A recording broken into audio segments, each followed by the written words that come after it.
આજે મિત્રો વાત કરવી છે પાટણ નગરપાલિકાની, જે ઠેર ઠેર દબાણ તો હટાવી રહ્યા છે અને સારી વસ્તુ છે, દબાણ હટાવવા પણ જોઈએ, એ એમની ફરજનો એક ભાગ છે. પણ જે દબાણ હટાવે છે ને, જે વર્ષોથી જે લોકો ગરીબ લોકો ત્યાં ધંધા કરતા હોય એ લોકોનું શું? એમના માટે વૈકલ્પિક વ્યવસ્થા કોઈ કરી છે કે કેમ?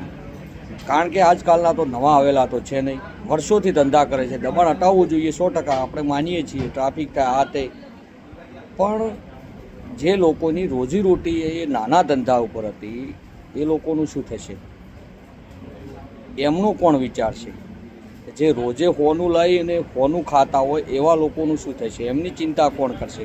તો મારી નગરપાલિકાને નમ્ર વિનંતી છે કે જે લોકોની તમે લારીઓ હટાવો છો કે જે બી કરતા હો, એ લોકોને કંઈક વૈકલ્પિક વ્યવસ્થા પ્રોવાઈડ કરો, એવું મારી તમને નમ્ર અપીલ છે નગરપાલિકાના પ્રમુખશ્રીને.